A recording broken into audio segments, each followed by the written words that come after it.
വിസർജന വസ്തുക്കൾ പുറത്ത് പോയില്ലെങ്കിൽ മാലിന്യങ്ങൾ കൂടിയാലോ ഇമ്മ്യൂണിറ്റി വീക്കാവും, നമ്മുടെ രോഗപ്രതിരോധ ശക്തി കുറഞ്ഞു പോകും.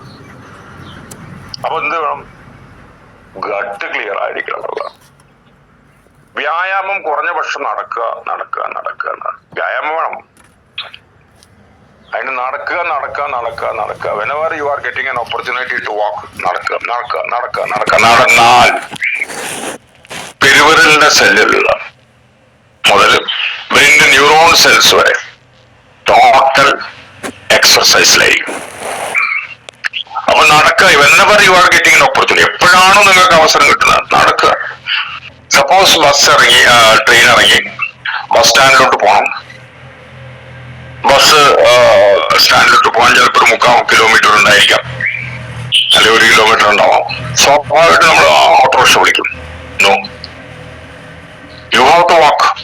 നടക്കുക നടക്കുക നടക്കുക നടക്കുക നടക്കുക നടക്കുക. കാരണം ഈ നടത്തുമല്ലാണ്ട് വേറെ എക്സർസൈസ് ചെയ്യാനുള്ള സമയം എവിടെയാണ് നിങ്ങൾക്കുള്ളത്? അപ്പൊ എപ്പോഴൊക്കെ അവസരം കിട്ടുമോ അതിന് പ്രത്യേക സമയമൊന്നുമില്ല. whenever you are getting an opportunity to walk, നടക്കുക നടക്കുക നടക്കുക നടക്കുക. പിന്നെ റോ ഫുഡ് ഭക്ഷണത്തിൽ ഉൾപ്പെടുത്താൻ ശ്രമിക്കുക. സലാഡ്സ് ഒക്കെ ഒരുപാട് ഉൾപ്പെടുത്തുക. കുക്കഡ് ഫുഡിന്റെ ഒപ്പം തന്നെ സലാഡ്സ്, റോ ഫുഡും കൂടി നമുക്ക് സലാഡ്സും കൂടി കഴിക്കാൻ ഊർജം നമ്മുടെ ശരീരത്തിൽ പ്രവഹിക്കുന്നത് കൂടുതലായിരിക്കും. പാക്കഡ് ഫുഡിന്റെ കോളകളൊക്കെ ഒഴിവാക്കുക, അതൊക്കെ നമ്മുടെ ഡാമേജ് കിട്ടും, അതിനകത്ത് ഒന്നും കിട്ടൂല. എണ്ണ റീസൈക്കിൾ ചെയ്യാതിരിക്കുക, അത് വിഷാംശമാണ്. എണ്ണ രണ്ടാമത് റീസൈക്കിൾ ചെയ്താൽ വിഷമായിട്ട് മാറും, ടോക്സിനാണ്. Junk food, cake, ice cream etcetera etcetera ഇങ്ങനെയുള്ള സാധനങ്ങൾക്ക് ഒഴിവാക്കാൻ പറ്റിയ വെൽ കുറിച്ച് മിതാഹാരം ശീലിക്കാനാണ്. മിതാഹാരം ഡൈജഷന് വേണ്ടി കൂടുതൽ വർക്ക് ലോഡ് ആമാശയത്തിന് കൊടുത്തു കഴിഞ്ഞാൽ ഡൈജഷൻ പ്രോപ്പർ ആവില്ല. ഡൈജഷൻ പ്രോപ്പർ ആയില്ലെങ്കിൽ ആ ഭക്ഷണത്തിൽ നിന്ന് കിട്ടേണ്ട ഊർജം നമുക്ക് കിട്ടൂല. അങ്ങനെ നമുക്ക് കഴിക്കുന്ന ഭക്ഷണം വേസ്റ്റ് ആയിട്ട് പോകും, നമുക്കിട്ട് ഊർജം കിട്ടില്ല. അത് ആമാശയത്തിന് പ്രശ്നം ഉണ്ടാക്കും, ഡൈജസ്റ്റീവ് പ്രോബ്ലം ഉണ്ടാക്കും, ഇൻഡൈജഷൻ ഉണ്ടാക്കാം.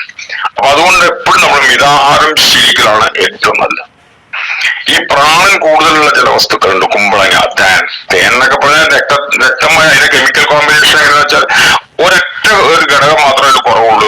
നമ്മുടെ മനുഷ്യ രക്തമായിട്ട് മാറി നിൽക്കുന്ന ഒരു കെമിക്കൽ കോമ്പിനേഷൻ മാത്രമേ കുറവുള്ളൂ, അല്ല അതർവൈസ് ഇറ്റ് ഈസ് ബ്ലഡ്. തേൻ അത്രയും നല്ലതാണ്, അത് കഴിക്കാൻ ശ്രമിക്കുക. കുമ്പളങ്ങ ഏറ്റവും പ്രാണനുള്ള ഒരു വെജിറ്റബിൾ ആണ്. ഇത്രയും ശ്രദ്ധിച്ചാൽ ശരീരത്തിൽ ഊർജ്ജ പ്രവാഹം വർദ്ധിപ്പിക്കാൻ സാധിക്കും. പ്രശ്നമൊന്നുമില്ല, നമുക്ക് വർദ്ധിപ്പിക്കാം. അപ്പൊ ഇന്ത്യയിലെ ലൈഫ് എക്സ്പെക്ടൻസി 1970-കളിൽ ഒരു 48 വയസ്സായിരുന്നു. 48 വയസ്സ് വരെ 50 വയസ്സ് വരെയൊക്കെ ജീവിച്ച ഒരു കാലഘട്ടമാണ് 1970 മുമ്പൊക്കെ. ഇന്ന് അത് 70-75 വയസ്സ് വരെ ആവറേജ് വരുന്നുണ്ട്, ആവറേജാണ്. അതായത് 100 വയസ്സ് വരെ ജീവിക്കുന്ന നിരവധി പേർ ഇന്ന് നമ്മുടെ ഇന്ത്യയിലുണ്ട്.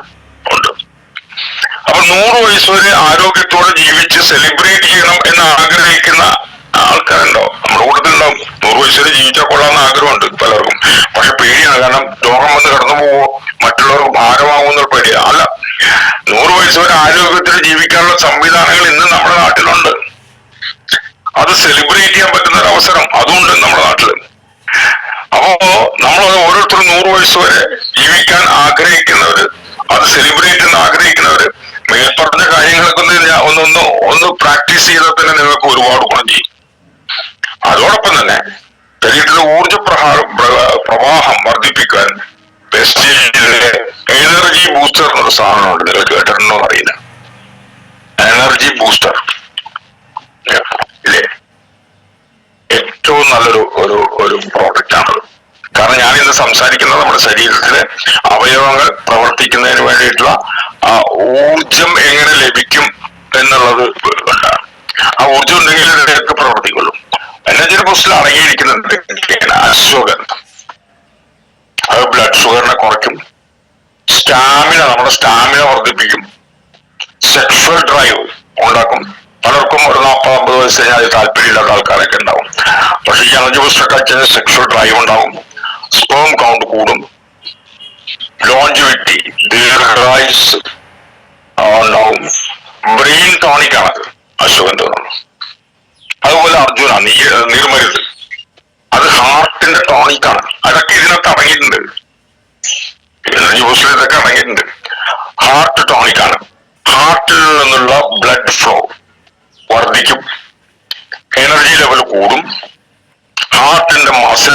സ്ട്രെങ്തൻ ചെയ്യും, ബ്ലഡ് പ്രഷർ കൺട്രോൾ ചെയ്യും, ഹാർട്ടിന്റെ റിതം താളം മെയിൻറ്റെയിൻ ചെയ്യും, ലിവറിനെയും ലങ്സിനെയും പോഷിപ്പിക്കും, സംരക്ഷിക്കും, അല്ലെങ്കിൽ അതിന്റെ പ്രവർത്തനത്തിനെ ത്വരിതപ്പെടുത്തും. ഈ നീർമരുന്ന് അത് ഈ എനർജി ബൂസ്റ്ററിലുണ്ട്. പിന്നെ കടുക്കാമരം, ഹരിതാനാണ് വേണ്ട അതിനിപ്പോ പറയുന്നത്. ആന്റി ഇൻഫെക്ഷൻ, നമ്മുടെ ഇൻഫെക്ഷൻ ഉണ്ടെങ്കിൽ അതിനുള്ള ആന്റി ഇൻഫെക്ഷ്യസ് ആണ്. പ്രോപ്പറായിട്ടുള്ള ഡൈജഷൻ ഉണ്ടാക്കാനായിട്ട് അത് സഹായിക്കുന്നുണ്ട്. ബ്ലഡ് ഷുഗർ കൺട്രോൾ ചെയ്യും, ലങ്സിനെ പ്രൊട്ടക്ട് ചെയ്യും. ഇത്രയും ഗുണമുണ്ട് ഈ കടുക്കയൊക്കെ ഉപയോഗിച്ച്. താനി മരം അതിന്റെ അംശം ഇതിനകത്തുണ്ട്. അത് സ്റ്റൊമക് അൾസറിനെ സംശയം ഇല്ലാതാക്കാൻ വേണ്ടി സഹായിക്കുന്ന ഒരു നമ്മുടെ മറ്റു ഡിസോർഡർ പെർഫെക്റ്റ് ആക്കാനായിട്ട് ഈ ഒരു ആയുർവേദ ഈ ഒരു ഘടകം കൊണ്ട് സാധിക്കുന്നുണ്ട്.